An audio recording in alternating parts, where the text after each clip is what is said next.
Here we have Children of Mangeni, my Ayli Eternal Pilgrim Orzhov Commander deck. People get scared when you show up at a table with Ayli sometimes because they expect that you'll have one of the typical sort of aristocrats Ayli builds. This is the most atypical Ayli build I have ever seen.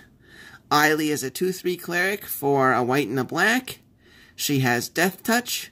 She has 1, sacrifice another creature, you gain life equal to sacrificed creature's toughness, and 1, a white and a black, sacrifice another permanent, exile, or sacrifice another creature, exile target non-land permanent. Activate this ability only if you have at least 10 life more than your starting life total. This is Ayli Cleric Tribal. There are a grand total of about 6 creatures in the deck that are not clerics.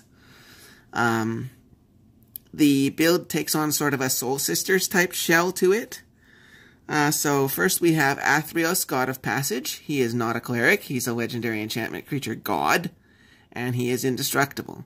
He is, as long as my devotion to white and black is less than 7, he is not a creature. And whenever another creature you own dies, return it to your hand unless target opponent pays 3 life. Heliod, God of the Sun, is a legendary enchantment creature god. He's a 5/6 indestructible. As long as my devotion to white is less than 5, Heliod is not a creature.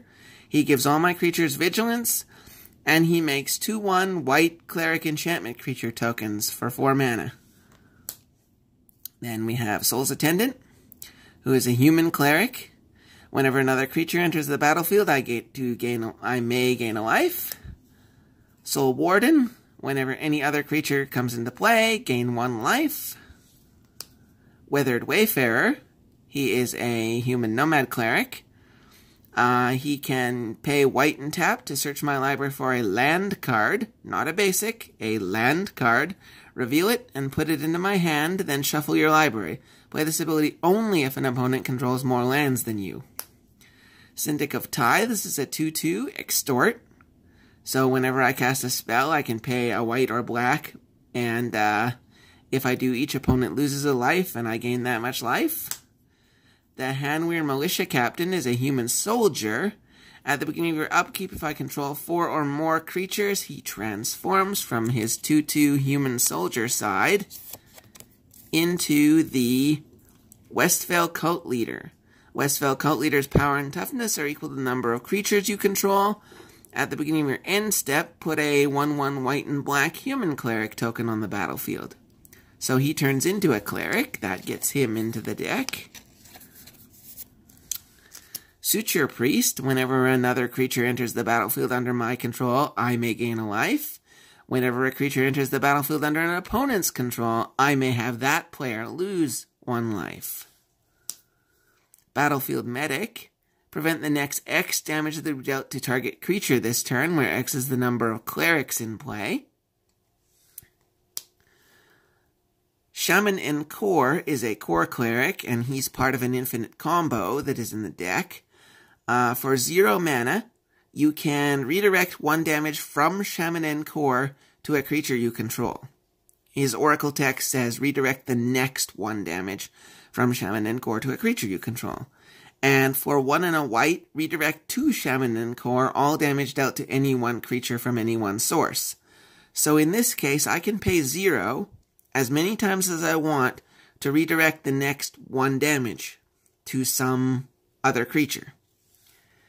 And if I have Daru Spiritualist here, who's a human cleric, that whenever a cleric I control becomes the target of spell or ability, it gets +0/+2 until end of turn. I can essentially give any cleric that I want an arbitrarily large amount of toughness, which I can then use with several of the sacrifice outlets in the deck to cause myself to have an arbitrarily large amount of life, or any other number of things that rely on the toughness of a creature that I sacrifice. Leonin Arbiter, Players can't search libraries. Any player may pay 2 for that player to ignore this effect until end of turn. Containment Priest is a 2/2 flash. If a non-token creature would enter the battlefield and it wasn't cast, exile it instead. Auriok Champion's another one of those Soul Sister type clerics. She's got protection from black and red, and whenever another creature comes into play, I get to gain a life. Grand Abolisher. During my turn, my opponents can activate spells or abilities of artifacts, creatures, or enchantments. This one is one that a lot of people have never seen when they come up against me. It is Whipgrass Entangler. It's a 1/3 human cleric that for 1 and a white, until end of turn, target creature gains. This creature can't attack or block unless its controller pays 1 for each cleric in play. So it sort of can tie down enemy creatures, prevent them from attacking me. Here we have Glow Rider. Non-creature spells cost 1 more to play. He's a 2/1 cleric. Pious Evangel. Whenever Pious Evangel or another creature enters the battlefield under my control, gain a life. And 2 and sacrifice another permanent to transform him from a 2/2 human cleric into a 2/4 human cleric named Wayward Disciple. When Wayward Disciple or another creature I control dies, target opponent loses 1 life, and you gain 1 life. So he goes from sort of like a Soul Sister type thing to sort of like a Blood Artist style guy, which is pretty cool. Rotlung Reanimator. He is a zombie cleric. Whenever Rotlung Reanimator or another cleric is put into a graveyard from play, put a 2/2 black zombie creature token into play. Fiend Hunter is a 1/3 human cleric. When he enters the battlefield, you may exile another target creature. When he leaves the battlefield, you can return the exiled card to the battlefield under its owner's control, or you have to. There are ways with Fiend Hunter, unlike the newer printings of cards like this that use 1 ability. Because this is 2 separate triggered abilities, if you play him, put his enters the battlefield ability on the stack, and then sacrifice him, you can cause his leaves playability to resolve before his enters playability and exile the card permanently, versus something like Banisher Priest, which is 1 ability. When Banisher Priest enters the battlefield, exile target creature and opponent controls until Banisher Priest leaves the battlefield. Wizards printed Banisher Priest like this exactly to get around those type of shenanigans that are possible with Fiend Hunter and Oblivion Ring and those sorts of cards. Edgewalker here is one of the greatest clerics. He is a 2/2 for 1 a white and a black, and cleric spells you play cost white, black, less to play. So I can get my clerics cheaper, or in some cases even free. Custody Soulbinders is a human cleric. When it enters the battlefield, it enters with X +1/+1 counters on it, where X is the number of other creatures on the battlefield.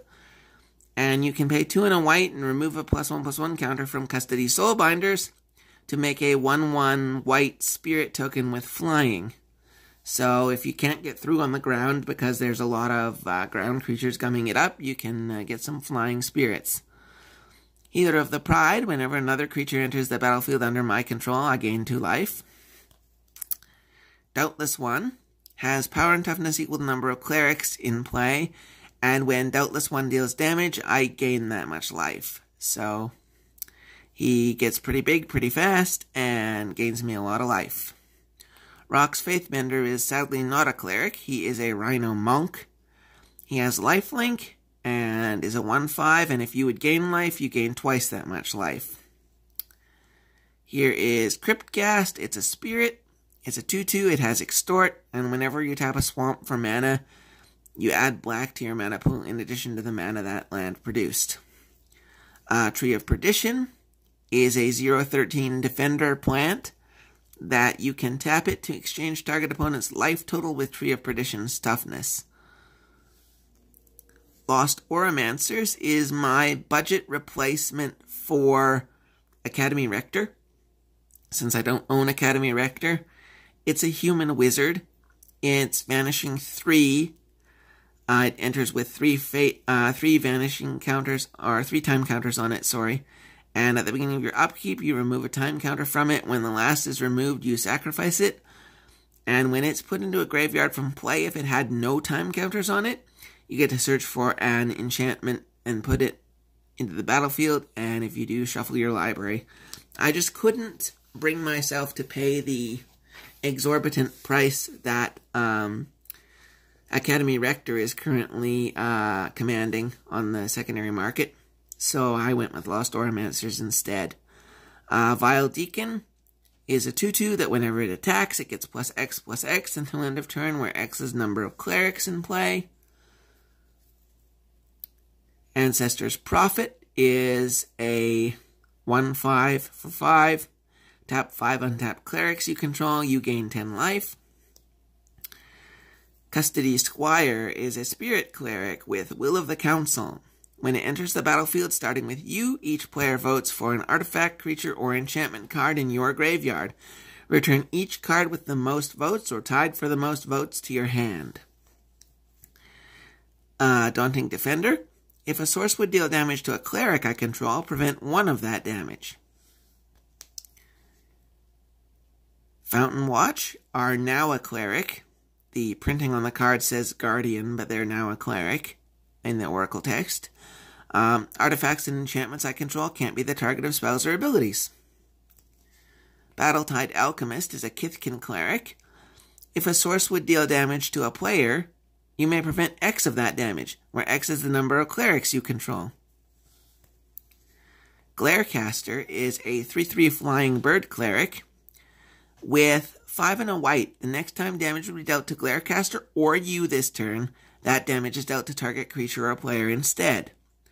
So if someone attacks you with 7 1/1 goblins, and none of them have first strike, there's no real special abilities, they're 1/1 vanilla goblins, they all deal their combat damage to you at the same time.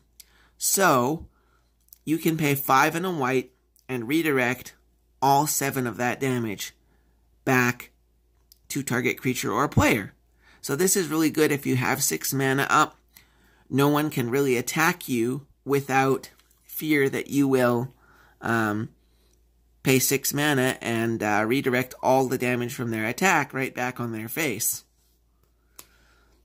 Where would I be in a deck like this without Felidar Sovereign? If you have 40 or more life, you win the game. Self-explanatory. One of my win conditions. Pontiff of Blight, he gives all my creatures extort, and he himself has extort. Sarah Avatars, power and toughness are equal to my life total, and when it's put into a graveyard from anywhere, shuffle it into its owner's library. Now we're on to the enchantments. Blind Obedience, it has extort, and artifacts and creatures your opponents control enter the battlefield tapped. Sigil of the New Dawn. Whenever a creature is put into my graveyard from play, I can pay 1 and a white. If I do, return it to my hand.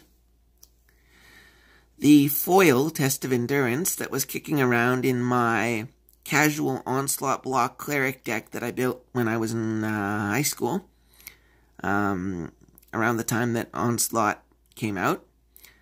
I pulled this out of a Judgment booster. If you have 50 or more life, you win the game. Boon Reflection. If you would gain life, you gain twice that much life instead.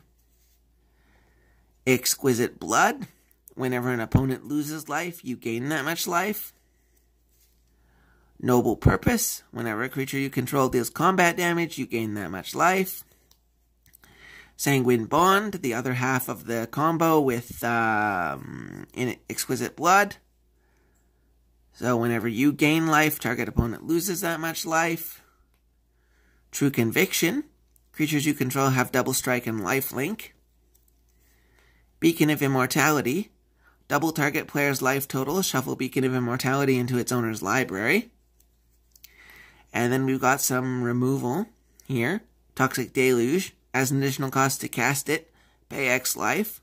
All creatures get -X until end of turn. Fell the Mighty. Destroy all creatures with power greater than target creature's power. Patriarch's Bidding. Each player chooses a creature type.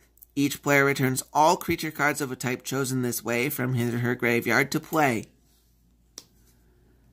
Plead for Guidance lets me search for up to 2 enchantments in my library, reveal them, put them in my hand, then shuffle my library.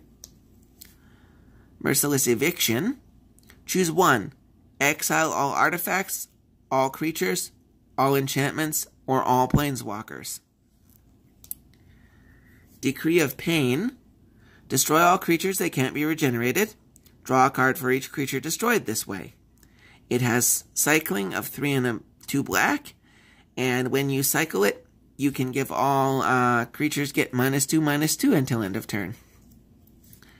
We have Sol Ring, a must for any commander deck. Pearl Medallion. White spells cost 1 less to cast. Orzhov Signet. You can pay 1 and make a white and a black. Orzhov Cluestone. It's a white-black mana rock that you can sack to draw a card. Orzhov Keyrune is a white-black mana rock that you pay a white and a black, and it becomes a 1/4 white and black throw with lifelink until end of turn. Well of Lost Dreams. Whenever you gain life, you may pay X, where X is less than or equal to the amount of life you gained. If you do, draw X cards. My foil pre-release promo, Aetherflux Reservoir. Whenever you cast a spell, you gain 1 life for each spell you've cast this turn. And pay 50 life. Aetherflux Reservoir deals 50 damage to target creature or player. Most decks that play this care about the top part, the sort of stormy side of things. I'm just here for the pay 50 life, really. I don't cast that many spells in a turn. But I do have a lot of life. Alhemrit's Archive. If I would gain life, instead gain twice that much.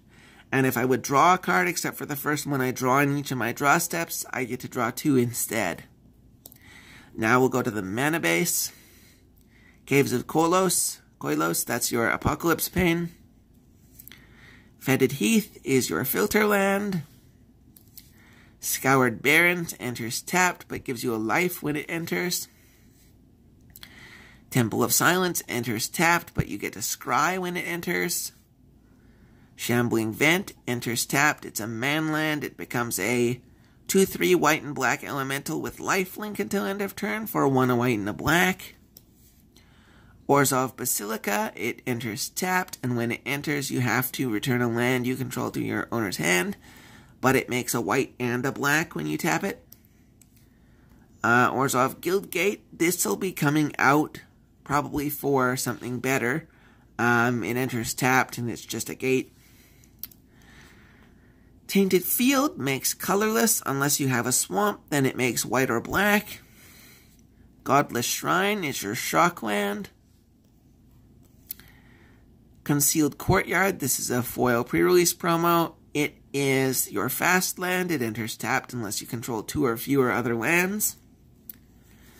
Isolated Chapel is your Innistrad enemy color check land. It enters tapped unless you control a plains or a swamp.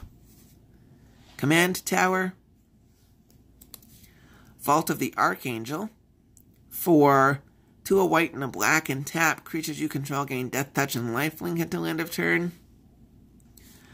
Blighted Step. I can pay 3 and a white and tap it and sacrifice it to gain 2 life for each creature I control. Ghost Quarter. You can sack it to destroy a land, and then they get to find a basic to replace that land with. Westvale Abbey. It makes colorless, or for 5 and tap and pay a life, I get a white and a black human cleric creature token. And if I pay 5 and tap and sacrifice 5 creatures, he becomes the 9/7 flying lifelink indestructible haste Ormondal Profane Prince.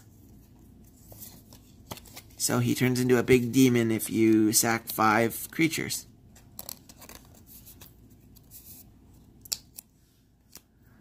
Esper Panorama. you can pay 1 and sacrifice it to search for a basic plains, island, or swamp and put it into play tap, then shuffle your library. Blighted Fen, you pay 4 and a black and tap it and sacrifice it. Target opponent sacrifices a creature. Orzhova, the Church of Deals, is the guild hall for the Orzhov. It's kind of bad, but I like it for flavor. It makes colorless, or for 3 a white, a black, and tap. Target player loses 1 life and you gain 1 life. Imaria, the Sky Ruin.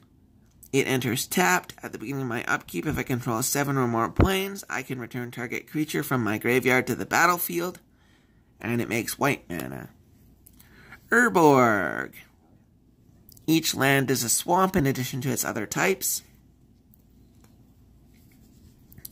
Starlit Sanctum. Here's a sacrifice outlet. It makes 1 colorless, and you can pay a white and tap it and sacrifice a cleric to gain life equal to that cleric's toughness, or pay a black and tap it and sacrifice it to have target player lose life equal to that cleric's power. Marsh Flats is our fetch land.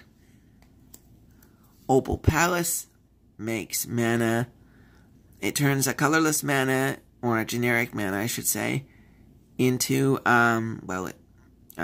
into a mana of any color in my commander's color identity.